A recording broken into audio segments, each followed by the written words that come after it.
ఆమె తెరపై నవ్వితే మనం నవ్వుతాం. ఆమె కళ్ళలో నీళ్లు తిరిగితే మనకు తెలియకుండానే కన్నీళ్లు వస్తాయి. అంత సహజంగా పాత్రలో జీవించిన నటి, మహానటి సావిత్రి. నేటి తరంలో చాలామందికి సావిత్రి జీవితం గురించి తెలిసి ఉండొచ్చు. కానీ ఆమె నటించిన అద్భుతమైన పాత్రలను పూర్తిగా చూసిన వారికే ఆమెను ఎందుకు మహానటి అంటారో అర్థమవుతుంది. పెళ్లి చేసి చూడు సినిమాలో కనిపించిన సావిత్రి ఆ తర్వాత ఒక్కో సినిమాతో తన నటనా ప్రతిభను నిరూపించుకుంటూ వెళ్లారు. ఎల్వి ప్రసాద్ దర్శకత్వంలో వచ్చిన మిస్సమ్మలో ఎన్టీఆర్తో కలిసి ఆమె చేసిన మేరీ పాత్రను ఎలా మర్చిపోగలం? చిలిపితనం, కోపం, అమాయకత్వం, ఒక్కో భావాన్ని కళ్ళతోనే పలికించారు. అర్ధాంగిలో కుటుంబాన్ని చక్కదిద్దే భార్యగా ఆమె నటన మరో స్థాయి. దేవదాసులో పార్వతిగా మాత్రం ప్రేక్షకుల హృదయాలను కదిలించారు.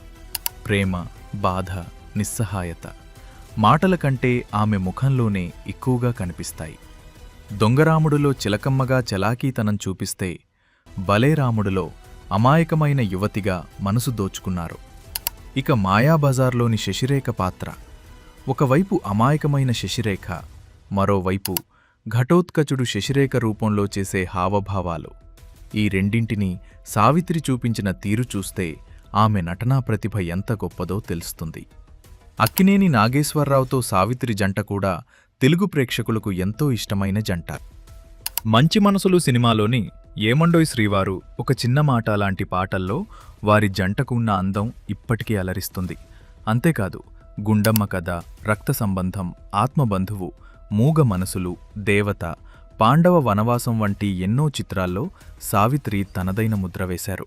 ఎన్టీఆర్ అయినా, ఏఎన్ఆర్ అయినా, కృష్ణ అయినా, శోభన్ బాబు అయినా ఎదుట ఎంత గొప్ప నటుడున్నా తన నటనతో ప్రేక్షకుల చూపును తనవైపు తిప్పుకోగలిగిన అసాధారణ ప్రతిభ ఆమెది. సావిత్రి కేవలం డైలాగులు చెప్పలేదు, ఆమె పాత్రగా మారిపోయారు. అందుకే ఆమె సినిమాలు దశాబ్దాలు గడిచినా పాతబడలేదు. తెరపై ఎన్నో పాత్రలు వస్తాయి, వెళ్ళిపోతాయి. కానీ కొన్ని పాత్రలు మాత్రం మన జ్ఞాపకాల్లో శాశ్వతంగా జీవిస్తాయి.